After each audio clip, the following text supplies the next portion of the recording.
Hi everyone, welcome back to the channel. This is Ikram Iman और आज हम पढ़ने वाले हैं एनार्किज्म, ब्रांचेस ऑफ एनार्किज्म। ये पार्ट नंबर 7 होने वाला है, यूनिट नंबर 3 का। Delhi University School of Open Learning का मटेरियल मैं रेफर कर रही हूँ, ये आपको वेबसाइट पे इजीली मिल जाएगा। ये सिर्फ और सिर्फ स्टूडेंट ऑफ ओपन लर्निंग के लिए नहीं, बाकी साथ साथ कैंपस ऑफ ओपन लर्निंग हो, चाहे एनसी वेब हो, चाहे रेगुलर स्टूडेंट्स क्यों ना हो, उनके लिए भी यूजफुल है, बिकॉज ये मटेरियल बहुत ज़्यादा कॉम्प्रिहेंसिव है। ठीक है, तो let's get started with it. अगर आपको इस चैप्टर की डिटेल नोट्स चाहिए, वो मैंने टेलीग्राम चैनल पे ऑलरेडी अपलोड कर चुके हैं, और वो टेलीग्राम चैनल की लिंक आपको मिल जाएगी मेरे ही ये जो आप वीडियो देख रहे हैं इसके डिस्क्रिप्शन बॉक्स में आप जाएंगे तो आपको वहाँ पर टेलीग्राम चैनल की लिंक मिल जाएगी। तो I hope you can join the Telegram channel to get all the notes, और प्रीवियस ईयर क्वेश्चंस भी आपको मिल जाएंगे। अगर आप एक यूपीएससी एस्पिरेंट है और अगर आपको 6th से 12th की एनसीईआरटीज कवर करनी है, so you can join this channel, subscribe to the channel, so I'll be posting very related things to UPSC on my channel. So let's get started with it. What is anarchism? इसके बारे में हम discuss कर चुके हैं। अगर आपने इसके पहले वाले वीडियोस नहीं देखे हैं so go and watch those videos first of all, and इसके अंदर हम डिस्कस करने वाले हैं anarchism की डिटेल में ब्रांचेस क्या है। जैसे कि मैंने आपको समझाया था कि जैसे कि लिबरलिज्म होता है, लिबरलिज्म के कुछ की टेनेंट्स होते हैं और बाद में जाके ब्रांचेस बनते हैं। तो हम समझेंगे कि डिफरेंट टाइप्स के अनार्किस्ट क्या होते हैं। मैंने आपको इससे पहले लिबरलिज्म की ब्रांचेस भी समझाई थी कि लिबरलिज्म में भी डिफरेंट टाइप्स के जो है classical liberalism, modern liberalism etcetera. तो यहाँ पर भी हमको देखने को मिलता है कि अनार्किज्म में जो है स्टैनफोर्ड इंसाइक्लोपीडिया ऑफ फिलोसफी दिमाग में रखिए। जैसे कि क्या होता है कि डिफरेंट राइटर्स बहुत सारी चीज़ें लिखते हैं, उसको बाद में जाके कंपाइल किया जाता है। उसी तरीके से स्टैनफोर्ड इंसाइक्लोपीडिया ऑफ फिलोसफी ने कंपाइलेशन किया है अनार्किज्म का 2017 में, और डिस्कस किया है कि एनार्किज्म में फॉलोइंग स्कूल ऑफ थॉट्स आती है। ठीक है, तो एनार्किज्म में आपको देखने को मिलेगा collectivist anarchism, communist anarchism, communal anarchism, individual anarchism. ठीक है, इसके बाद और आप डिवीजन करने जाओ तो इगोइस्टिक एनार्किज्म। ठीक है, बहुत सारे मिल जाएंगे, हम जो मेजर है वो हम डिस्कस करने वाले हैं। सबसे पहले शुरुआत करते हैं एनार्को सिंडिकलिज्म। थोड़ा सा डिफिकल्ट नेम लग रहा होगा लेकिन इसका इजी नेम है कलेक्टिविस्ट एनार्किज्म। ठीक है, तो कलेक्टिविस्ट एनार्किज्म जो है आपको नाम से समझ में आ रहा होगा, आपने अभी तक बहुत सारी फिलोसफीज पढ़ी है। आपने कम्युनिज्म पढ़ा है, आपने सोशलिज्म पढ़ा है, आपने लिबरलिज्म पढ़ा है, राइट। आपने इंडिविजुअलिज्म भी पढ़ा है। अगर आपने मेरे वीडियोस देखे होंगे तो आपने ये सारी चीज़ें पढ़ी है। तो आपने ये भी पढ़ा होगा कि बाकुनिन कौन है, राइट। तो बाकुनिन जो थे एक फर्स्ट इंसान थे जिन्होंने बोला कि नहीं भैया ये सब तो एलिमिनेट कर दो, ठीक है, और हमें प्राइवेट मीन्स ऑफ ओनरशिप नहीं चाहिए, ठीक है, और हमें जो है स्टेट भी नहीं चाहिए, राइट। तो आप सोचोगे ये तो कम्युनिज्म की तरह है, ठीक है। मार्क्सिज्म क्या कहते हैं? मार्क्सिज्म क्या चाहते हैं कि एक पूरी तरीके से कम्युनिस्ट स्टेट जो है स्टैब्लिश हो जाए। कम्युनिस्ट स्टेट में क्या होता है? स्टेट ओन ओनरशिप होती है, इंडिविजुअल ओनरशिप नहीं होती, प्राइवेट मीन्स ऑफ प्रोडक्शन नहीं होते। तो ये जो है मिकाइल बाकुनिन भी यही चाहते हैं। ये देखिए, अगर आप इनका टाइम फ्रेम देखते हैं 1814 से 1876 की टाइम फ्रेम, आपको पता चल रहा है ये किसके कंटेम्प्रेरी है? कार्ल मार्क्स के कंटेम्प्रेरी है। तो मार्क्स के आइडियाज को इन्होंने इंस्पायर किया या इनके आइडियाज से मार्क्स इंस्पायर हुए, वो यहाँ पर डिस्कशन का पॉइंट नहीं है। यहाँ पर डिस्कशन का पॉइंट ये है कि ये एक एनार्किस्ट थे, और मार्क्स की जो फिलोसफीज है वो भी कहीं ना कहीं जो है कम्युनिज्म की तरफ जो है क्या कहते हैं टिल्टेड है। इनकी जो फिलोसफी है ये भी कम्युनिज्म की तरफ टिल्टेड है। लेकिन क्योंकि हम इसे एनार्किज्म कह रहे हैं तो there must have been some differences between anarchism and communism. तो हम समझने वाले हैं कि एनार्किज्म और कम्युनिज्म में क्या डिफरेंस है। एक चीज पहले हम डिस्कस करते हैं कि दोनों के बीच में सिमिलैरिटी क्या है। First similarity is the abolition of a private property. ठीक है, जितनी भी प्राइवेट ओनरशिप है उसका अबॉलिशन करना, एलिमिनेशन करना, ये किसका बेसिस है? This is the basis of anarchism as well as communism. यहाँ तक क्लियर है? इसके बाद कम्युनिज्म की तरह कम्युनिज्म और इसके बीच में एक और सिमिलैरिटी है कि ये कलेक्टिव ओनरशिप पे फोकस करता है। आपने कम्युनिज्म के बारे में समझा होगा, जो रशियन स्टेट आपने देखा होगा, तो वहां पर आपको एक चीज देखने को मिल रही होगी कि कम्यून स्टैब्लिश होते हैं, right. Commune, what is a commune? Commune मतलब इस तरीके का लैंड या ओनरशिप जो इक्वली जो है डिवाइड होती है बिटवीन द फार्मर्स। जितने भी फार्मर्स होते हैं they don't have their own land, it is a commune, और ये कम्यून सिस्टम आज भी चल रहा है in some parts of the world. ठीक है, अब हम ये देखते हैं कि जो प्रोड्यूसर्स होते हैं वही जो है management of the means of production करते हैं। अनलाइक कैपिटलिज्म, कैपिटलिज्म में आपको अच्छे से पता है क्या होता है कि जो मीन्स ऑफ प्रोडक्शन है, यानी लैंड, कैपिटल, लेबर, ये सब किसका होगा? मालिक का होगा, ठीक है। और जो लेबर वहां पर काम कर रहा है, वो जिस प्रोडक्ट पे काम कर रहा है, वो प्रोडक्ट उसको बिलोंग नहीं करता। इसका मैंने बहुत ही प्यारा तरीके से समझाया है इन दी एलिनेशन पार्ट, जो इससे पहले मैं अपलोड कर चुकी हूँ, ठीक है। तो एलिनेशन वहां पर वर्कर फेस करता है। यहाँ पर जो है कॉन्सेप्ट एनार्किज्म का, कम्युनिज्म का, ये है कि जितनी भी ओनरशिप है वो कैसी हो? कलेक्टिव हो, instead of private ownership. I hope it's clear till here. इसके बाद हम समझते हैं कि ये रिवॉल्यूशन किस तरीके से चालू हुआ। आपको ये बात बहुत अच्छे से पता होगी कि जब भी कोई राइटर कुछ चीज़ें लिखता है, कोई फिलोसफी देता है, तो वो एक सोसाइटी पे कहीं ना कहीं इम्पैक्ट छोड़ जाता है, चाहे उस जमाने में हो या फिर उसके बाद के ज़माने में वो चीज़ें यूज़ हो। जैसे कि मार्क्सिज्म के बेसिस पे बाद में जाके जो है रिवॉल्यूशन हुआ, रशियन रिवॉल्यूशन, ठीक है। लेकिन मार्क्स के आइडियाज़ को लेकर कहीं ना कहीं वो रिवॉल्यूशन हुआ।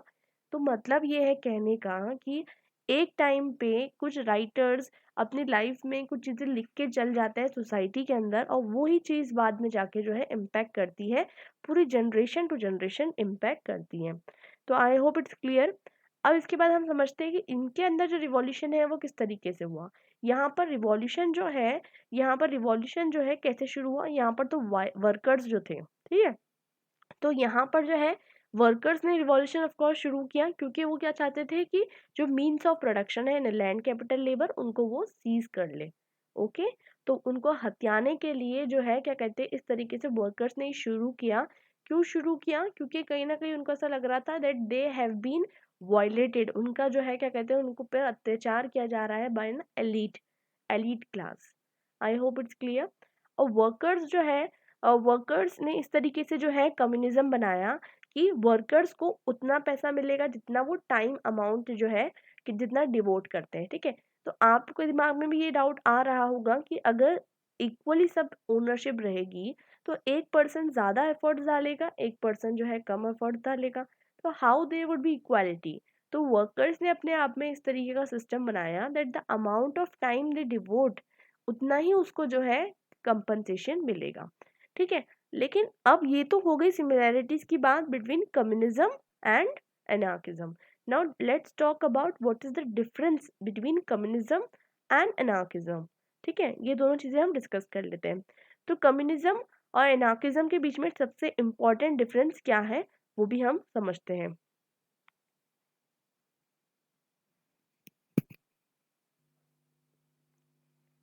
तो एनार्किज्म और कम्युनिज्म में जो हम डिफरेंस देखते हैं, सिग्निफिकेंट डिफरेंसेस होते हैं और बहुत सारे बेसिस पे। अगर मैं आपको एक बेसिस बताऊं, देखिए कम्युनिज्म क्या चाहता है? कम्युनिज्म चाहता है कि जो एक जब क्लास कॉन्शियसनेस अराइज होगी इन दी प्रोलिटेरिएट क्लास, तो प्रोलिटेरिएट क्लास जो है वो रिवॉल्ट करेगी और एक स्टेट बेस्ड स्टेट बनेगा जो कि प्रोलिटेरिएट वर्किंग क्लास का बनेगा, ठीक है। और कैपिटलिस्ट गवर्नमेंट हट जाएगी।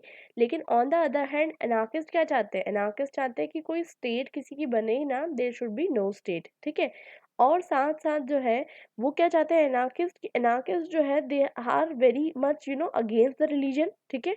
और कम्युनिस्ट जो है वो भी अगेंस्ट द रिलीजन है। But on the one hand anarchist जो है, एनार्किज्म में भी कुछ ब्रांचेस लिबर आउट होती आती है, और कुछ एनार्किस्ट जो है एग्लिटेरियन रिलीजन को फॉलो करते हैं, ठीक है। लेकिन कम्युनिस्ट जो है वो तो है, वो किसी भी रिलीजन में नहीं मानता। जैसे कि मार्क्स और जो हेजल के आइडियाज है, उनके फ्रेंड्स एंगल्स के आइडियाज है कम्युनिज्म के, वो किसी भी रिलीजन में नहीं बिलीव करते। अब इसके बाद एक बात आती है कि कम्युनिस्ट जो होते हैं वो क्या मानते हैं? हिस्टोरिकल मटेरियलिज्म में मानते हैं। मतलब वो मानते हैं कि जो हिस्ट्री से चला आ रहा है, अब जाके जो है क्लास कॉन्शियसनेस अराइव होगी, और जब जाके जो है क्या कहते हैं प्रोलिटेरिएट क्लास जो है रिवॉल्ट करेगा और एक तरीके से स्टेट फॉर्मेशन हो जाएगा जो कि प्रोलिटेरिएट क्लास के द्वारा बनाया जाएगा, और प्राइवेट ओनरशिप जो है डिस्कार्ड हो जाएगी। एनार्किस्ट का मानना अलग है। एनार्किस्ट ऐसा नहीं सोचते कि वर्कर्स रिवॉल्ट करेंगे। एनार्किस्ट ये सोचते हैं कि एक इस तरीके का कोई स्टेट नहीं बनेगा अगर हम प्राइवेट ओनरशिप ऑफ लैंड को ख़त्म कर देंगे, क्योंकि प्राइवेट ओनरशिप ऑफ लैंड के कारण ही जो है स्टेट बना है। तो एनार्किज्म और कम्युनिज्म का जो है यहाँ पर डिफरेंस आ जाता है, ठीक है। और एनार्किज्म जो है क्या कहते हैं, कहीं ना कहीं जो है गवर्नमेंट और स्टेट चाहता ही नहीं है, लेकिन कम्युनिस्ट जो है क्लासलेस सोसाइटी चाहता है। लेकिन वो चाहता है कि गवर्नमेंट जो है, कहीं ना कहीं गवर्नमेंट वो चाहता है। और गवर्नमेंट किस तरीके की चाहता है? एक ऐसी गवर्नमेंट चाहता है जो कि कम्युनिस्ट पार्टी चलाए। कम्युनिस्ट पार्टी यानी आज के ज़माने में आप चाइना का एग्जांपल ले लीजिए, तो वन पार्टी सिस्टम आप ले लीजिए, तो ये चाहता है कि आप जो है प्रोलिटेरिएट क्लास को प्रोलिटेरिएट जो क्लास है वो डिक्टेटरशिप करे इन दी स्टेट। ये किसका मानना है? मार्क्सिज्म का मानना है। कम्युनिज्म बोल दीजिए, आप जो बोलना है उसको आप बोल सकते हैं। लेकिन यहाँ पर जो है एनार्किज्म के बीच में एक डिफरेंस आ जाता है। एनार्किज्म ऑफ कोर्स ही बात है कि एनार्किज्म क्या चाहते हैं कि प्राइवेट प्रॉपर्टी जो है वो इंडिविजुअल जो है मतलब ओन ना करे, प्राइवेट प्रॉपर्टी ना ओन करे, लेकिन जो पूरा का पूरा प्रॉपर्टी है वो कलेक्टिवली ओन करे। और कम्युनिज्म क्या चाहता है कि सारी प्रॉपर्टी कौन ओन करे? स्टेट ओन करे, और कोई भी ओन ना करे। तो यहाँ पर कुछ बेसिक डिफरेंसेस जो है एनार्किज्म और हमें मिल जाते हैं कम्युनिज्म के बीच में। अब हम बात करेंगे कि कम्युनिज्म का और कम्युनिज्म का और साथ ही जो है कलेक्टिविज्म का, कलेक्टिविज्म एनार्किस्ट और कम्युनिस्ट एनार्किज्म के बीच में क्या डिफरेंसेस है और क्या सिमिलरिटीज है। तो हमने अभी एनार्को सिंडिकलिज्म को डिस्कस किया, अब दिमाग में रखना नाम। अब हम एनार्को कम्युनिज्म को डिस्कस करेंगे। एनार्को सिंडिकलिज्म, एनार्को कम्युनिज्म, इसको हम क्या कहते हैं? कम्युनिस्ट एनार्किज्म, इसको हम कहते हैं कलेक्टिविस्ट एनार्किज्म। दोनों के बीच में बहुत ज़्यादा माइनर सा डिफरेंस है, लेकिन फिर भी जो है आपको दिखेगा। ठीक है, क्या है वो समझते हैं। ये पहले हम कम्युनिस्ट की आइडियोलॉजी पढ़ लेते हैं। कम्युनिस्ट की आइडियोलॉजी हमें बहुत अच्छे से पता है कि ये किसके द्वारा बनाई गई है। Communist manifesto during the 1848 by the Frederick angels and marks. लेकिन कम्युनिस्ट एनार्किज्म क्या है? ये स्कूल ऑफ थॉट बताती है एक ऐसी फ्री सोसाइटी हमें चाहिए जहाँ पर बहुत सारे सेल्फ गवर्निंग कम्यून्स हो। देखिए कम्युनिटी मैंने आपको भी समझाया, कम्यून्स क्या होते हैं कि बहुत सारे जो है फार्मर्स एक दूसरे से जुड़कर पीस ऑफ लैंड को कलेक्टिवली ओन करते हैं। ठीक है, और ये सारी चीज़ें जो है लिंक हो फेडरेशन से और एक डायरेक्ट डेमोक्रेसी का सिस्टम हो, यानी हर इंसान जो है डायरेक्टली वोट कर सके पॉलिटिकल ऑर्गेनाइजेशन स्ट्रक्चर में। ठीक है, और ये जो मीन्स ऑफ प्रोडक्शन जो है वो जॉइंटली यूज होगे रेदर देन ओन्ड कलेक्टिवली। ठीक है, मतलब कोई पेमेंट वगैरह का सिस्टम नहीं रहेगा, कम्यून का जो एक्सेस रहेगा वो फ्री रहेगा, और जितना भी जो भी चीज़ें हैं वो सब फ्री रहेंगी। ठीक है, एग्लिटेरियनिज्म और एलिमिनेशन ऑफ सोशल हायरकरी and class differentiation are central to anarchy communism. तो इक्वालिटी रहेगी, कोई भी तरीके की हायरकरी नहीं रहेगी, कोई अमीर कोई गरीब नहीं रहेगा। ठीक है, और ये कैपिटलिज्म का ऑफ कोर्स पूरी तरीके से क्रिटिक है, पूरी तरीके से इरेडिकेशन है, और एबॉलिशन ऑफ मनी, मतलब कोई पैसे का यूज़ नहीं होगा। ये बहुत इंपॉर्टेंट चीज़ है यहाँ पर कि कम्युनिज्म क्या चाहते हैं कि कम्युनिज्म इतना प्रैक्टिकली बात नहीं बता रहे हैं कि इकोनॉमिक जैसे कि एक इकोनॉमिक सिस्टम वो नहीं बता पाते, वो सिर्फ ये बता पाते हैं कि किस तरीके से सोसाइटी वर्क करेगी। ठीक है, इंग्लिश सिविल वार जब हुआ 1642 से 1651 के बीच में, और फ्रेंच रिवॉल्यूशन आपको पता ही है, तो कुछ करंट्स हमको देखने को मिले ऑफ कम्युनिस्ट। ठीक है, तो कम्युनिस्ट करंट्स हमको देखने को मिले 1788 1799 के अंदर। ठीक है, अब फ्रेंचमैन जोसेफ डिजैको एक राइटर है, वो क्या बताते हैं। तो हमें यहाँ पर कुछ नेम्स मेंशन है जो कि हमें दिमाग में रखने हैं। फ्रेंचमैन जोसेफ डिजैको, पीटर कॉपर्टकिन, एमा गोल्डमैन, ये सब के नेम हमें याद करने हैं एनार्को कम्युनिस्ट के लिए। ठीक है, एनार्को कम्युनिस्ट के लिए अगर आपको नेम पूछा जाए तो एनार्को कम्युनिस्ट के लिए आप क्या नाम बताओगे? Emma Goldman, Frenchman Joseph Dejacque and Peter Kropotkin. ठीक है, अब यहाँ पर हम देखते हैं कि 20th सेंचुरी में एनार्को सिंडिकलिज्म किस तरीके से था। आप कंफ्यूज मत होना, एनार्को सिंडिकलिज्म अभी हमने ऊपर पढ़ा है। ठीक है, anarcho syndicalism is also known as what? It is also known as collectivist anarchism. तो anarcho syndicalism जो है ये किस चीज से जाना जाता था? anarcho syndicalism was a form of anarchism जो कि उस टाइम पे लेबर मूवमेंट पे फोकस करता था। ठीक है, इसलिए इसको कहीं ना कहीं जो है कम्युनिज्म जो है इसलिए इसको किस तरीके से बताया गया है, लेबर मूवमेंट पे फोकस कर रहा है। ठीक है, और लेबर मूवमेंट पे फोकस कर रहा है, इसलिए इसको कहीं ना कहीं हमने ऊपर क्या पढ़ा था? हमने पढ़ा था कि कम्युनिज्म के लिए, इसलिए इसको क्या बताया जाता है? कम्युनिज्म से जुड़ा हुआ है, मतलब कम्युनिज्म के जैसा ही आपको दिखेगा। ठीक है, अब हम समझते हैं कि क्या होता है इसके अंदर। ये बताता है कि ट्रेड यूनियन को यूज़ करके, उस टाइम पे ट्रेड यूनियन हुआ करती थी, तो ट्रेड यूनियन को यूज़ करके अगर पूरे वर्कर्स जो है अपने वेज डिमांड करे, चाहे वो पूरी तरीके से स्ट्राइक कर दे, तो पूरे ट्रेड यूनियन बोलते हैं ना, एक इंसान अकेला जो है इतना ताकतवर नहीं होता जितने पूरी ट्रेड यूनियन होती है, ठीक है। तो उसमें वो क्या कर सकता है, सोशल ट्रांसफॉर्मेशन करने के लिए जो एक कैपिटलिस्ट सिस्टम है उसको ट्रांसफॉर्म करके एक ऐसी सोसाइटी स्टैब्लिश कर सकता है जो कि डेमोक्रेटिकली कंट्रोल्ड हो by the workers. I hope it's clear till now. और वो भी यही करना चाहता है कि प्राइवेट ओनरशिप जो है ख़त्म करना चाहता है, वो भी यही करना चाहता है कि क्लास डिवीजन, क्योंकि वो चाहता है कि पूरी तरीके से क्लास डिवीजन खत्म हो जाए, कोई स्टेट ना रहे, इग्लिटेरियन सोसाइटी रहे। लेकिन क्या आपको लगता है कि एक इग्लिटेरियन सोसाइटी जहाँ पर बहुत सारे कम्यून्स बने हुए हैं, वो क्या एक प्रॉपर इकोनॉमिक सिस्टम बना पाएगी? नहीं बना पाएगी। तो ये सिर्फ और सिर्फ ये लोग जितने भी हैं, चाहे कलेक्टिविस्ट हो चाहे कम्युनिस्ट हो, वो लोग नहीं दे पाते कोई proper ideology of an economic theory. Instead of that they just can give a organisational framework. तो बेसिकली एनार्किज्म को आप सोशल एनार्किज्म में बांटते हो, जिसमें आपको कलेक्टिविस्ट और कम्युनिस्ट हमने पढ़ा। अब हम इंडिविजुअलिस्ट एनार्किज्म के बारे में भी समझेंगे कि क्या होता है।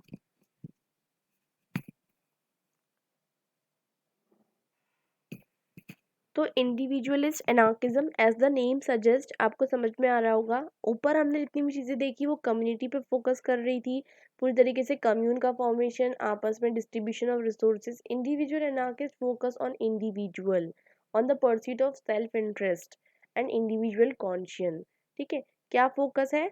Individual is the centre. इसके अंदर हम पढ़ने वाले कौन कौन से जो है लोग आते हैं।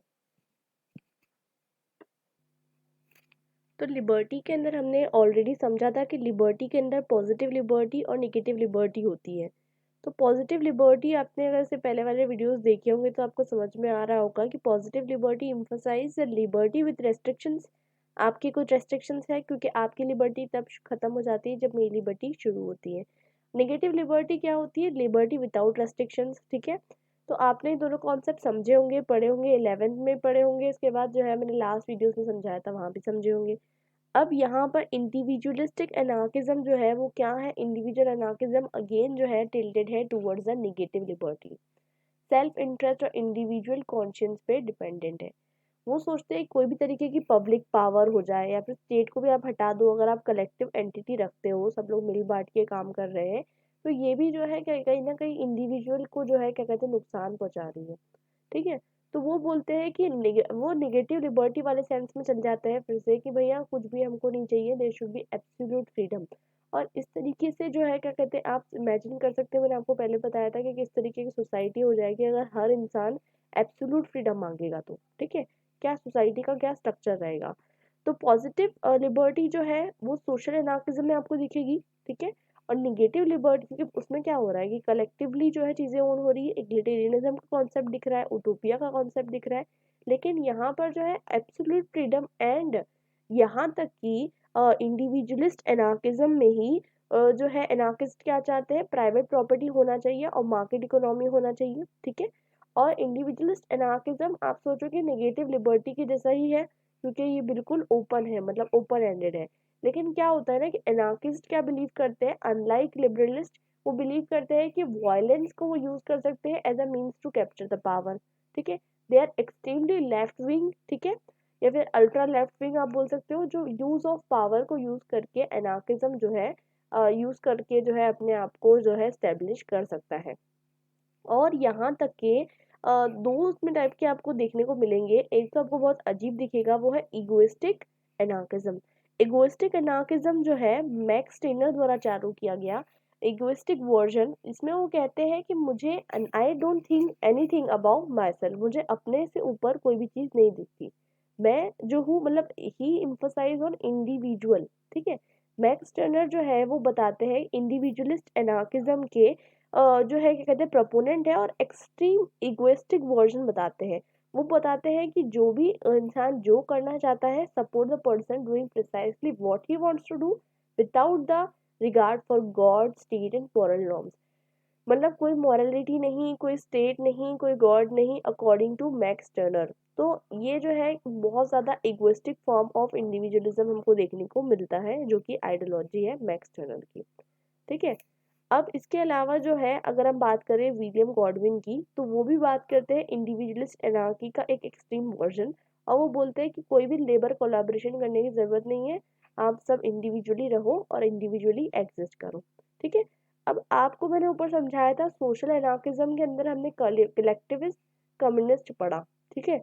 इंडिविजुअलिस्टिक एनार्किज्म के अंदर भी ब्रांचेस होती है, ठीक है।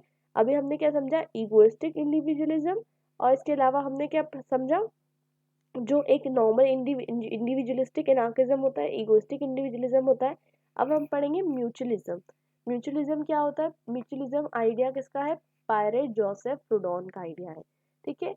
म्यूचुअलिज्म एक इस तरीके का एनार्किस्ट स्कूल ऑफ थॉट है जो ऐसा सोसाइटी बताते हैं कि हर इंडिविजुअल जो है मीन्स ऑफ प्रोडक्शन को ओन करे, चाहे वो कैसे भी ओन करे, ठीक है। और म्यूचुअलिस्ट मतलब म्यूचुअल, नाम से दिख रहा है म्यूचुअल कॉन्सेंट आपस में, ठीक है। और एक और चीज बताते हैं वो कि मार्केट को तो सपोर्ट करते हैं। आपने अभी जो ऊपर वाले सोशल इंडिविजुअलिज्म पढ़ा होगा, तो सॉरी सोशल एनार्किज्म पढ़ा होगा, उसमें आपको एक चीज दिखी होगी कि प्राइवेट प्रॉपर्टी को वो लोग सपोर्ट नहीं कर रहे हैं। लेकिन यहाँ पर प्राइवेट प्रॉपर्टी को सपोर्ट किया जा रहा है और ये बोला जा रहा है कि प्राइवेट प्रॉपर्टी जो है labour product only to the extent that they guarantee the workers right to the entire result of their labour. देखिए म्यूचुअलिस्ट ये चाहते हैं कि कहीं ना कहीं जो वर्कर्स हैं उनके साथ नाइंसाफी ना हो, इसलिए वो चाहते हैं कि स्टेट तो एबॉलिश हो जाए सबसे पहले। और उनके अकॉर्डिंग म्यूचुअलिस्ट ये बिलीव करते हैं कि इस तरीके से जो है चीज़ें होनी चाहिए कि समझिए, जैसे आपको समझाती हूँ, जैसे कि एक पर्टिकुलर वर्कर है, ठीक है। वो कोई पर्टिकुलरली कोई भी तरीके की जो है ऑर्गेनाइजेशन ज्वाइन करता है, कोई कंपनी ज्वाइन करता है, तब उसको क्या किया जाता है, बार्गेन किया जाता है बाय द कैपिटल्स, ठीक है। कोई उसको 400 रुपीज़ पर डे, कोई 300 रुपीज़ पर डे, कोई 250 रुपीज़ पर डे देगा, राइट। और इंडिविजुअल की कैपेसिटी को चैलेंज किया जाता है। इट मीन्स दैट कि वर्कर ज़्यादा है, लेबर कम है, सॉरी वर्कर ज़्यादा है, कैपिटल कम है। कैपिटल जो है क्या कहते हैं, चैलेंज करता है वर्कर्स को कि जो सबसे कम में काम करेगा उसको रखता है। तो यहाँ पर ये चाहते हैं कि जो लेबर्स हैं उनके पास लिबर्टी रहे, दैट दे विल चूज कि हमको किस ऑर्गेनाइजेशन में काम करना है, rather than they would not be chosen by someone else, ठीक है। ये उनका म्यूचुअलिस्ट का सबसे इम्पोर्टेंट कंसर्न है। वो चाहते हैं प्रॉपर्टी रहे, ठीक है, मार्केट रहे, ठीक है, लेकिन वर्कर्स को उनका राइट मिले। और ये जो है कहीं ना कहीं जो है दोनों के बीच में है। जैसे कि हमने इससे पहले क्या समझा, मैक्स टर्नर क्या चाहते हैं, बिल्कुल ईगोइस्टिक इंडिविजुअल है, ठीक है। उसके पहले हमने क्या समझा, विलियम गॉडविन क्या है, इंडिविजुअलिज्म है। अब इंडिविजुअलिस्ट एनार्किज्म के बीच में और कलेक्टिव मतलब इंडिविजुअलिस्ट और कलेक्टिविस्ट एनार्किज्म या फिर सोशलिस्ट एनार्किज्म के बीच में जो है ये म्यूचुअलिस्ट आते हैं, ठीक है। समझ में आ रहा है आपके? जैसे कि आप समझ सकते हैं कि एक सोशल एनार्किस्ट क्या चाहता है कि कुछ भी प्राइवेट प्रॉपर्टी ना रहे, और एक इंडिविजुअल एनार्किस्ट चाहता है कि प्राइवेट प्रॉपर्टी ही रहे। और दोनों के बीच में जो आ जाता है वो है म्यूचुअलिज्म, ठीक है। दोनों के बीच में एक मिडल पाथ निकालने वाले कौन है, म्यूचुअलिज्म। दे वांट कि वर्कर्स को भी राइट मिले, और जो है राइट्स किसको मिले, साथ में जो प्रॉपर्टी ओनर्स है उनको भी राइट मिले। मतलब इंडिविजुअलिज्म पे भी ये लोग फोकस करते हैं। आई hope it's clear till here. अगर आपको एग्जाम में पूछा जाता है कोई भी म्यूचुअलिज्म, चाहे आपको सोशल एनार्किज्म, चाहे आपको इंडिविजुअल एनार्किज्म, कलेक्टिव एनार्किज्म, कोई भी एनार्किज्म के बीच में डिफरेंशिएट करने के लिए पूछा जाता है, पहले आप उसको डिफाइन करोगे, ठीक है। उसके बाद आप डिफाइन करोगे ये किस पर्टिकुलर जो है ऑथर के साथ, फिलोसोफर के साथ, थिंकर के साथ रिलेटेड है, ठीक है। उनका आप नाम बताओगे। म्यूचुअलिज्म आया तो किसका नाम बताओगे, पियर जोसेफ प्रूडॉन का। अगर आपको इगोइस्टिक इंडिविजुअलिज्म आता है तो आप किसका नाम बताओगे, मैक्स टर्नर का। अगर आपको जो है क्या कहते हैं इंडिविजुअलिस्टिक एनार्की आता है तो विलियम गॉडविन का। अगर आपको सोशल एनार्किज्म आता है तो किसका नाम बताओगे, बहुत सारे नाम बता सकते हो आप, फ्रेंचमैन जोसेफ का या फिर आप पीटर क्रॉपटकिन का। तो यहाँ पर आपको ये नाम जो है बहुत अच्छे से याद करने हैं। सेकेंडली ये है कि आपको जो है ये समझना है कि इनकी डेफिनेशन क्या है, ये आपस में एक दूसरे से कैसे डिफ्रेंशिएटेड है। इंडिविजुअलिस्टिक एनार्किज्म के बारे में बात करें जिसको हम अक्सर कहते हैं फ्री मार्केट एनार्किज्म, ये थोड़ा थोड़ा लिबरलिज्म और कैपिटलिज्म के क्लोज आते हैं। ये चाहते हैं कि लिबरलिज्म और कैपिटलिज्म साथ में जो लिबरलिज्म और कैपिटलिज्म जो है वो तो साथ में चलता है, लेकिन एनार्किज्म भी जो है उसी के साथ जुड़ जाए, ठीक है, रिकनसाइल हो जाए। ये चाहते हैं कि स्टेट जो है एबॉलिश हो जाए। आपको एक चीज़ मालूम होगी कि लिबरल स्कॉलर्स क्या चाहते हैं कि स्टेट रहे, but state as a necessary evil रहे। लेकिन एनार्किज्म का फंडा ही ये है कि एनार्किज्म जो चाहते हैं कि स्टेट जो है वो अबॉलिश हो जाए, लॉ ना रहे, ना कोर्ट रहे, ना नेशनल डिफेंस रहे, कोई सिक्योरिटी सर्विस ना रहे, फ्री मार्केट रहे, ठीक है। और साथ ही साथ सारी एक्टिविटीज़ जो है वो पूरी तरीके से किस तरीके से रहे, सेल्फ रेगुलेटेड रहे। तो ये किस फॉर्म का मतलब किस टाइप का फॉर्म है, ये है कैपिटल फॉर्म, ठीक है, कैपिटलिस्ट फॉर्म है। तो opposite to the social anarchism, individualistic anarchism, या फिर आप इसको क्या कह सकते हैं, लिबरेटेड एनार्किज्म। क्यों हम इसे लिबरेटेड एनार्किज्म कह रहे हैं, because they are more tilted towards liberalism, they are more tilted towards capitalism, ठीक है।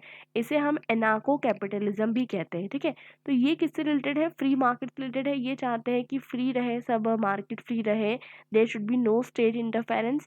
और वहाँ पर हमको क्या देखने को मिल रहा था, सोशल एनार्किज्म में, कम्युनिस्ट या कलेक्टिविस्ट जो भी आप बोल दीजिए, उसमें हमको क्या देखने को मिल रहा था, वो चाहते थे कि सब कलेक्टिवली ओन करे, there should be no private property. यहाँ पर प्राइवेट प्रॉपर्टी का कॉन्सेप्ट भी आ रहा है, और यहाँ पर जो है कैपिटलिस्ट मार्केट का कॉन्सेप्ट आ रहा है, फ्री मार्केट का कॉन्सेप्ट आ रहा है।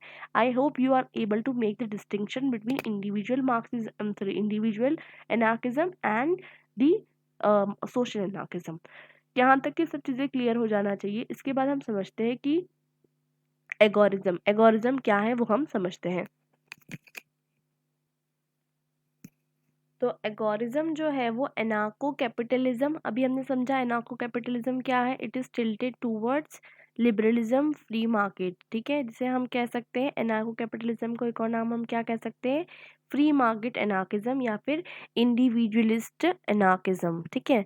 तो ये जो है एक ब्रांच है इंडिविजुअल एनार्किज्म की और लिबर्टेरियनिज्म का, दोनों का कॉन्सेप्ट मिला के सैमुअल एडवर्ड कॉनकिन क्या फॉर्मूला बनाते हैं, किसके आइडिया पे बेस्ड, मुर्रे रॉथबर्ड्स के आइडिया पे बेस्ड, जहाँ पर वो बोलते हैं कि पूरे तरीके से सोसाइटी का जो अल्टीमेट गोल है वो ये है कि आपसी में इंटरेक्ट करें, एक दूसरे को समझे, एक्सचेंज करें।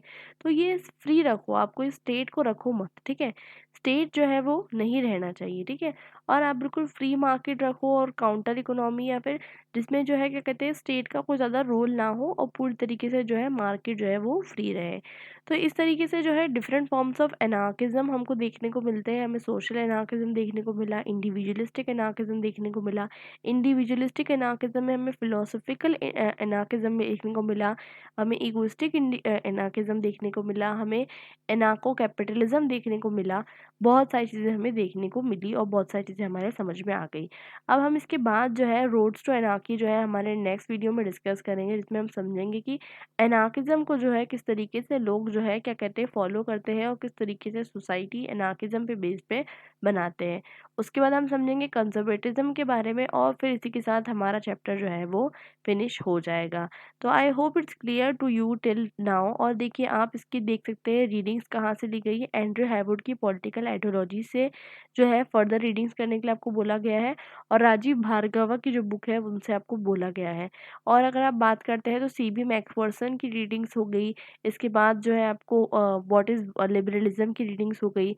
बहुत सारी जगह से जो है रेफरेंसेस इसके लिए लिए गए हैं, गॉडविन की खुद की बुक, कार्ल मार्क्स की कम्युनिस्ट मैनिफेस्टो, और उसके अलावा जो है बहुत सारी प्रोढॉन की जो है व्हाट इज़ प्रॉपर्टी से लिए गए हैं, जॉन रॉल्स के थ्योरी ऑफ जस्टिस से लिए गए हैं, इंसाइक्लोपीडिया की फिलोसफी से भी बहुत सारी चीज़ें ली गई है।